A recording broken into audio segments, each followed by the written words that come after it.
Are you ready to make this awesome Southwestern King Ranch casserole, aka Southwestern lasagna?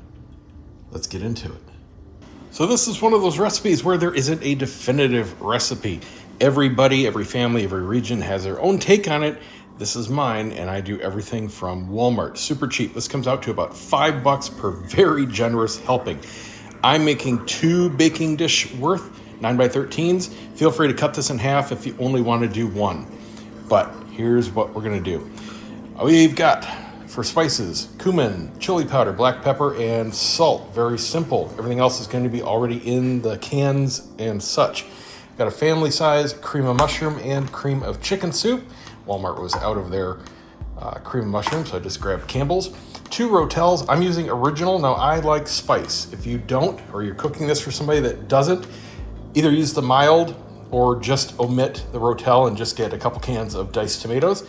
And then I'm adding 2 small cans of jalapenos, diced up. We're gonna use just a little bit of this sour cream, a couple big dollops per. 2 onions, doesn't matter if you use white, yellow, or sweet. 4 peppers, doesn't matter if you've got red, green, I'm using both. We've got 1 big package here of soft corn tortillas. I prefer the soft over the crunchy ones for this just because it's a little easier to get coverage and they stand up a little bit better after cooking, in my opinion. And then we're gonna use about 1 pound of this bag of cheese. The 2 pound is a better deal, so I just grabbed that, but we're only using half of this total.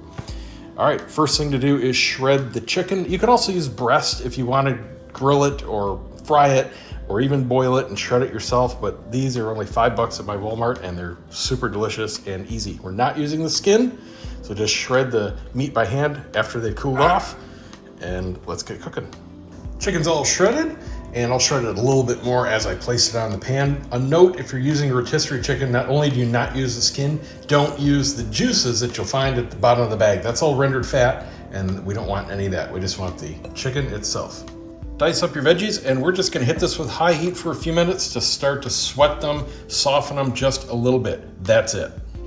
And this is it. This is all you're looking for. It should start to steam a little bit. When it smells like a pizza, you're done. Just toss it, stir it around. Only takes a few minutes. That's it. Kill the heat, and now we're just gonna dump everything else right in here. Got our jalapenos, our soups. Veggies are down below. Rotel and a few big tablespoons full of the sour cream to taste. Mix it all well. For the spices, I've got 3 tablespoons of chili, 1 tablespoon of cumin, 1 tablespoon of pepper, 2 teaspoons of salt. Now we're basically gonna make a Southwestern lasagna. Put a nice thin layer on the bottom of your pan of the sauce. For the chicken, we're doing 2 layers on each pan, and you want them to be equal. You just want to just cover what's underneath. You don't want the chicken piling up. If you end up with too much chicken, don't throw it in. Just use it for something else. But this is what we want to do for each layer. Just a nice thin but even coated layer. After the first layer of chicken, another layer of sauce, just cover it. Next, a light layer of cheese, and then the tortillas. And we just want them to cover everything fairly evenly. 6 per pan should do it. These are like taco size, nothing special. On the second layer of chicken, drizzle about half the sauce you have remaining. Don't worry about completely covering it, because the cheese is next. After your next layer of cheese, 1 last layer of tortillas.